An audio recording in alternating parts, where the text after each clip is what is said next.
شوفوا اللحم شلون، على قولة السوري نيفة لو مو نيفة. وقبل ما نبدي بالحلقة، انت صفراوي لو حمراوي؟ تحب التشريب مالتك اصفر لو احمر؟ كتبوا لنا بالتعليقات.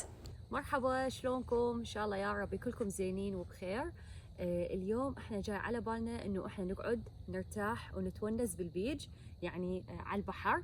وفكرت بأبسط أكلة أو أسرع أكلة اللي لازم واحد يسويها بهيجي مكان وشوية جو بارد ببرودة. فقلنا أحسن أكلة وأسهل أكلة هي شنو؟ هي تشريب اللحم. لأنه أنا شخصيا من أسوي يوم اللي أسوي تشريب اللحم أعتبره يوم إجازة من الطبخ. أسهل أكلة ممكن أي إنسان تسويها، وبنفس الوقت أكلة فخمة، يعني أكلة مثل ما نقول شنو دسمة تشبع العائلة ويجتمعون عليها الكل ويقومون هم فرحانين ومرتاحين. إحنا كعراقيين تشريب اللحم نسويه بثلاث أشكال، اللي بالبوتيتا، اللي بالبامية، اللي بالحمص. أكو نوع رابع لو أنا ما أعرف ذكروا لي بالتعليقات. أنا أحب أسويه بالحمص، أو اليوم حبيت أسويه بالحمص بصراحة. ودائما أستخدم وياه لحم الغنم، الزنود، العكوس. أكيد تعودتوا عليه أنه أحب هذا النوع من اللحم. أي نوع لحم عندكم تقدرون تستخدموه. الحمص طبعا أنا منقعته ليلة كاملة أو تقريبا 12 ساعة. وهمنا أكيد المكون الأساسي هو البصل، وحجمه صغير بهذا الشكل، وتحطوه كامل ما تقطعوه. أما البهارات فبهاراتها جدا بسيطة، هي فقط نومي بصرة. وطبعا إحنا الشقرة يمنا هي نومي بصرة، الشقرة اللي هي تكون ما بيها مرورة، السودة هي اللي تكون مرة. وطبعا للدول العربية اللي ما يعرفوا شنو يعني نومي بصرة، هو اللومي اليابس أو النومي اليابس، يعني ليمون مجفف. والبهار الثاني هو أعواد القرنفل، اللي هي هاي يكون شكلها زهرة، أعواد الزهرة. فقط هاي المكونين هي اللي لازم تسوون بها التشريب الأحمر، أو أساسية بالتشريب الأحمر. أي شيء إضافي راح يكون فوقه هو هذا اختياري. وطبعا عندنا عصير الطماطة، أنا يعني أجمده دائما لمكعبات الثلج الصغار، ويكون جاهز عندي بالفريز شو وقت ما أريد أحطه. إضافة من عندي راح أحب دائما أحب أضيفه بالتشريب، وهاي يعني اختيارية مو إجبارية إطلاقا، اللي هي فلفل أحمر وملعقة صغيرة جدا جدا من كاري الهندي.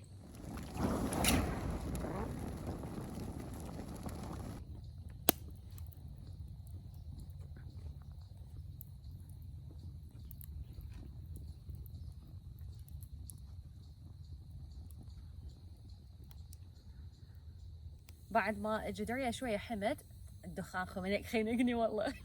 فبدون ما احط اي نوع زيت بالجدرية راح احمس اللحم.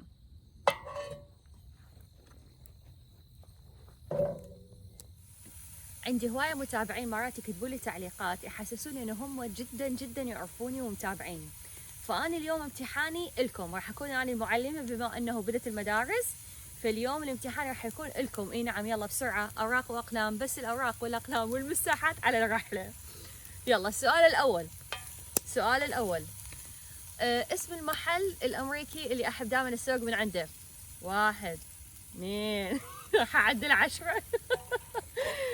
اسم المحل. السؤال الثاني، اسم المحل العربي اللي اسوق من عنده. 1 2 بعد يلا بسرعة بسرعة بسرعة بسرعة، شطار. السؤال الثالث. شنو السؤال الثالث؟ انتظروا. ها شنو اكثر نوعية لحم احب استخدمها؟ يا بختي نقد.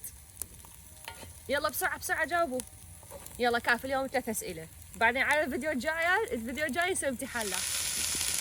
بعد شلون حمس اللحم، هسه نقدر نضيف له زيت أو نضيف له الماء.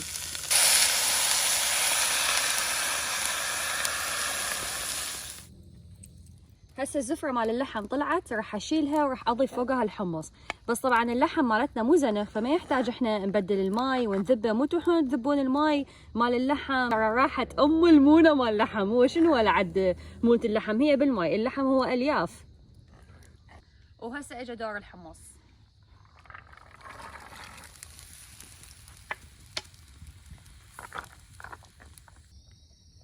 باكو راح يجيبون خشب. 2000 years later.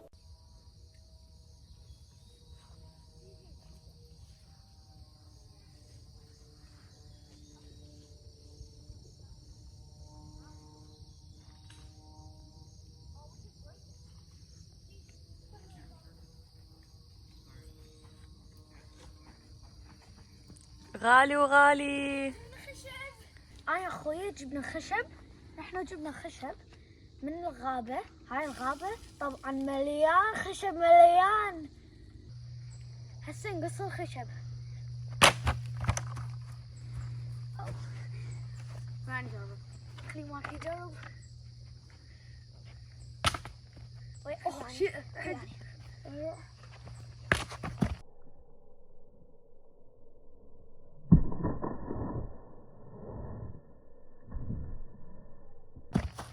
وقعته.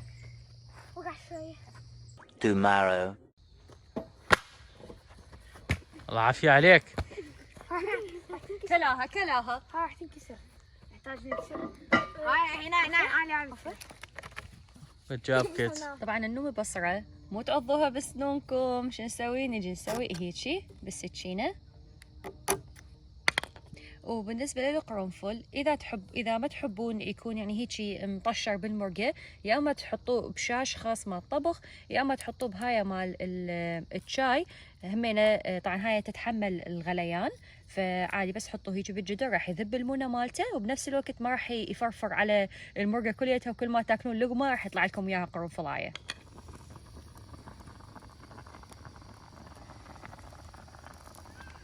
وهسه راح نحط البصل مثل ما قلت لكم بدون ما تقطعوه. نوي بصرة، وراح نحط القرنفل همينه.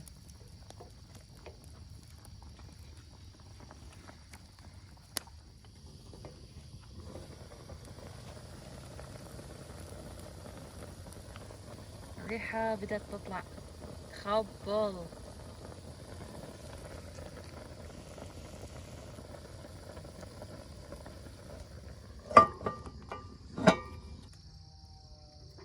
أحلى شعور إنه واحد يكسر الخشب ويحط له النار، ينطيها كل شوية فيد غذاء.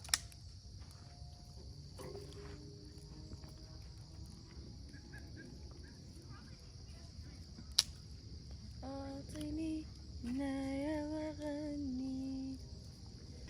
هسه راح نجي نحمس المعجون، بس أنا كلش معجبة بهذا القبغ مال الطاوة. قلت لكم عليه سابقا إنه يصير القبغ مال جدرية يصير طاوة كلش فشي حلو.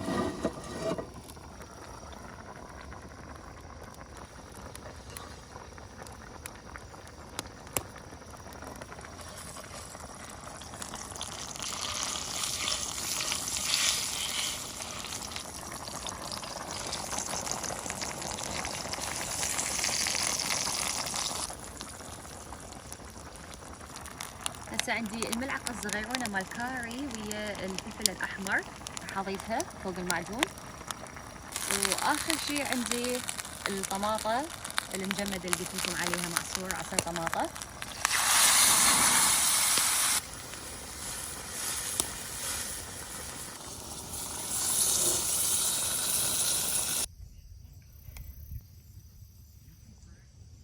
تشوف اللحم مالتنا صار جاهز.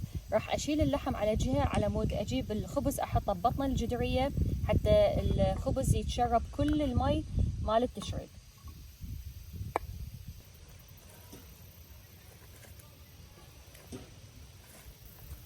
طبعا اكو ناس تصب المرقه فوق التشريبه، فعادي يعني كل الطرق تؤدي الى روما، كل الطرق تؤدي الى الكرش اللي راح ناكل بيه راح نشبع بيه.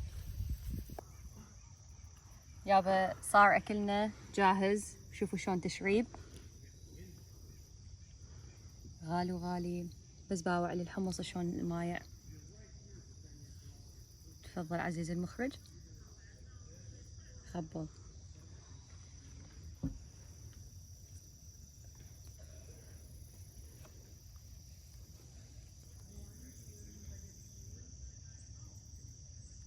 فهسه شوفوا اللحم شلون على قولة السوري نيفة لو مو نيفة.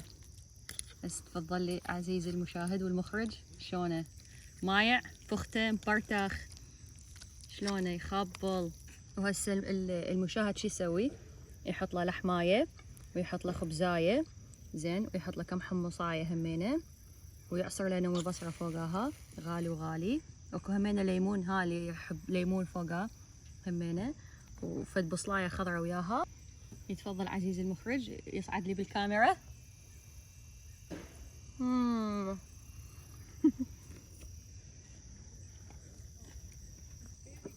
يا بتفضلوا اهم شيء نعصر النوم بصله. الله بابا بابا بابا.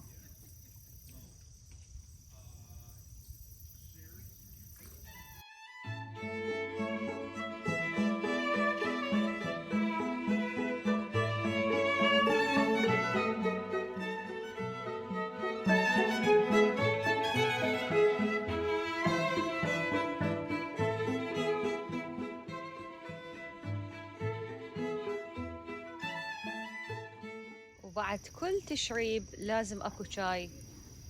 طبعا الخمول هسه اللي صار بينا فشي مو طبيعي، بقعد نصور لكم اصلا. منو بيكم هيك يشرب ياكل تشريب يروح ينام رأسا حتى ما يلحق ينتظر الشاي.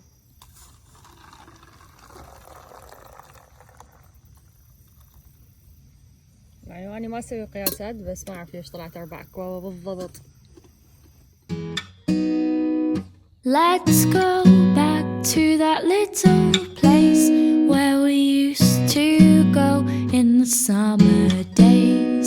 We'd dip our feet at the water's edge and everyone would come along to meet us there.